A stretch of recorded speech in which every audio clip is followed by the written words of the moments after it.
Are you also interested what has changed in Aircraft and Avionics update number 3? Then this is the video for you.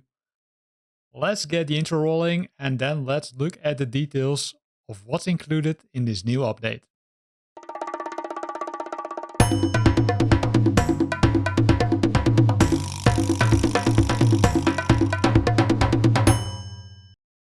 So the Aircraft and Avionics update number 3 has been released. It's available for you as a free download if you already own Flight Simulator 2020, which you likely have if you're watching this video.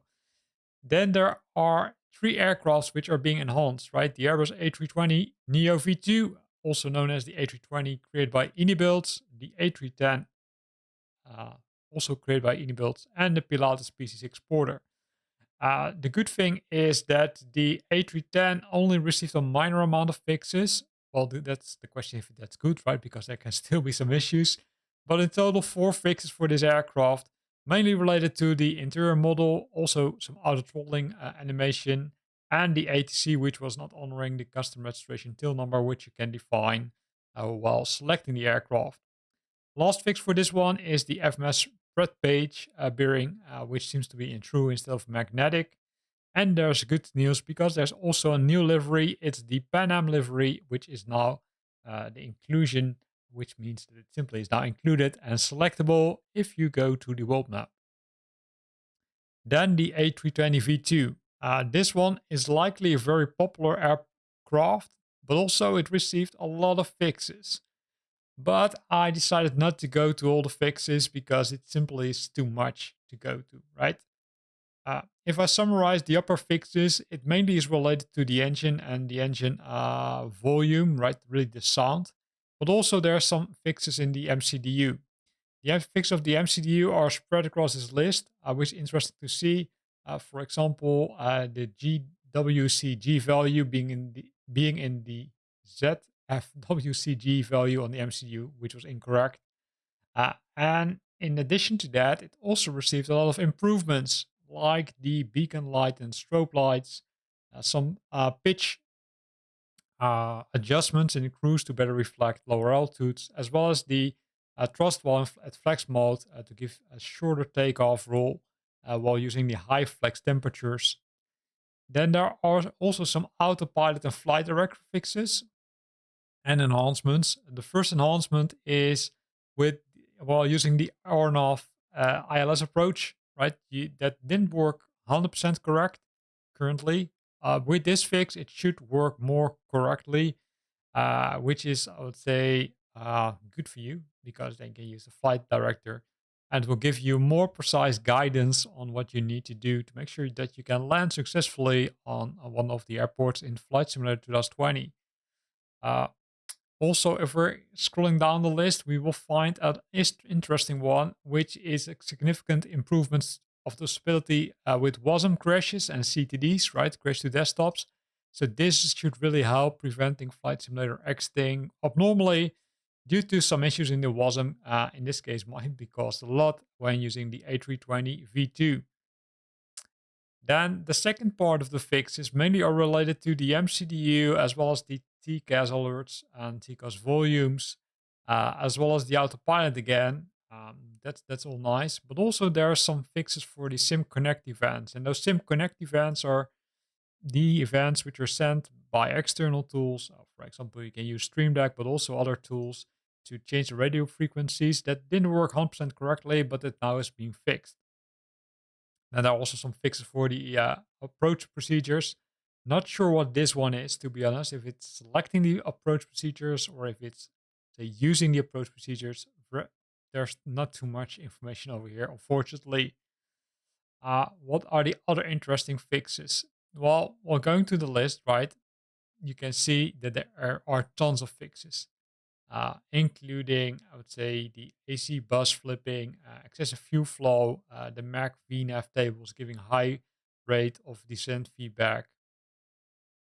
VNAV didn't work always correctly in specific airports. And also the TCAS, right, which sometimes got stuck in a certain mode. That's also what I experienced, but maybe you have seen it also. That's now being fixed. I would say I didn't count all of these fixes, but you can see this last list is crazy, crazy, crazy, crazy long. But it's good to see that they're now taking the moment to update this aircraft because although I liked it, there were still some issues with it, which are now hopefully fixed. If this is the complete list of fixes or bugs which they needed to be fixed, I would say I'm not 100% sure about that. Likely they didn't have the time to fix everything, but it's good that they are showing some progress on making the aircraft even better. Then, if we scroll to the list of the Pilatus PC-6 Porter, luckily it's not that long. Could also be because there are not so many issues, or they decided not to fix everything. First of all, let's go to the functionality which has been added, which is the force camera entries to the checklist, as well as the added AI sound XML for PC6 classic wheels. Those are new. Then there's also a few system control valve closed to shut down checklist, right? So they simply added it to the checklist. And the radio magnetic indicator, the RMI, to the gauge variant is being added. What has been else been added? Well, nothing, but there are some things which have been replaced, such as the Asobo GNS 530-430. It's now being replaced with a working title one in the classic variants. So they moving away from their default radios and they're moving to the working title variants of the navigation systems. That's always good to see. Then there are a lot of fixes. First of all, for the dimmers, for the initiator, lights not working. Then there's a fix for the tooltip. Also some fixes for the AI checklist, autocomplete issues, missing tooltips again, panel light switch which didn't work correctly, and also the instrumental light brightness getting overwritten by the G1000, right, which did override that brightness. ADF light potentiometer index has been fixed. And other than that, there are some keyboard input not available in the GNS 430 units, but that likely has been fixed due to the fact that they switched to this one from working title where it is working correctly. And also then some LOD issues on gauge delivery number 1 and 2 and the G950 wheels delivery. So some fixes for deliveries, which is really cool to see. Also, they fixed the cockpit camera, sorry, being able to clip through fuselage. And there's a backup altitude indicator which didn't work, and part of it is upside down. That also has been fixed. So I would say a really impressive list of fixes, especially for the A320. Now let's look at how you get it. And how you get it is, I would say, relatively easy. First thing is that you need to start Flight Simulator, of course. And likely if you start Flight Simulator, it will prompt you to install a mandatory update, which is always the case with Flight Simulator, right? If you don't do it, you simply can't continue because they say, hey, we need to have everyone on the same build to make things easier.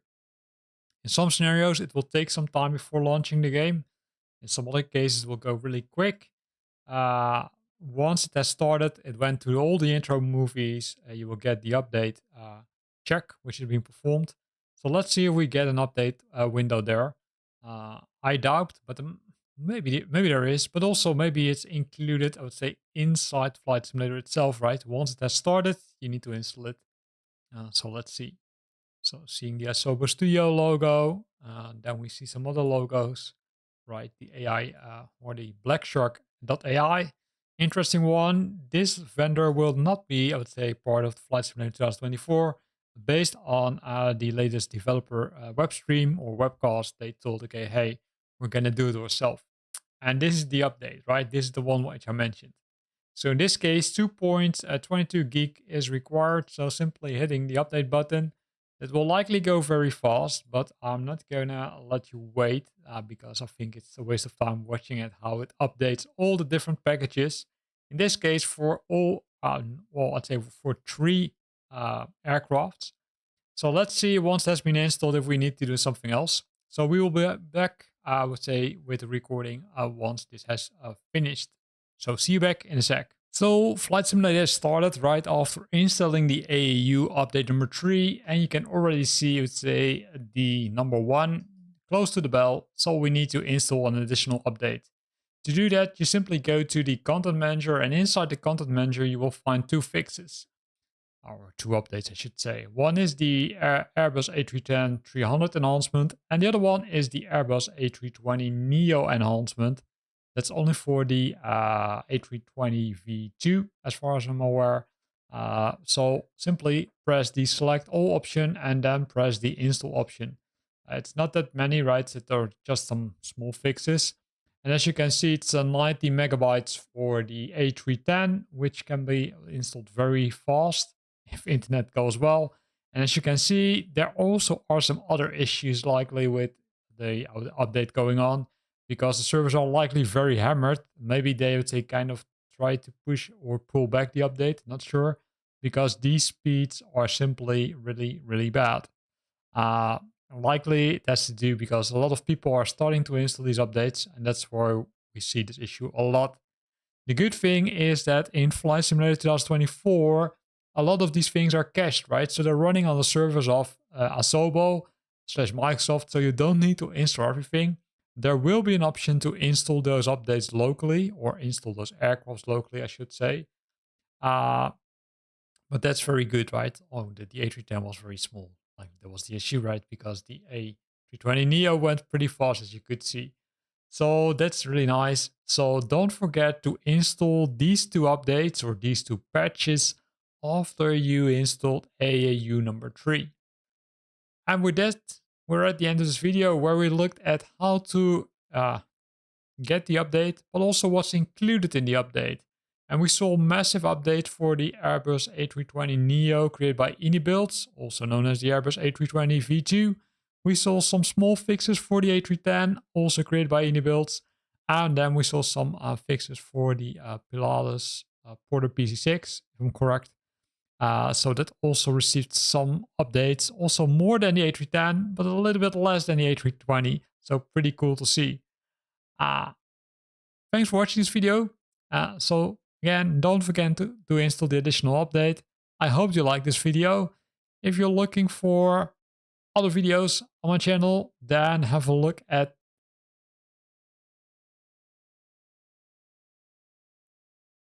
and we're at the end of this video where we looked at how to install the update number. And we're at the end of this video where we looked at what's included in AAU number 3, right? Already number 3. 3 aircrafts are being updated, A310, A320, and the Porter PC-6. A320 received massive amount of updates and some new functionality. The Porter PC-6, some new functionality and also a lot of fixes. And the A310 only received fixes, but also it received a new livery, right? The Pan Am livery is now available for the A310. Thanks for watching this video. I hope you liked it and hope to see you back soonish when I publish some new videos. Don't forget that you can still subscribe to my channel if you want to get a notification about new videos being posted. And I wish you happy flying with Flight Simulator 2020 in only a few weeks, and then Flight Simulator 2024 will be available.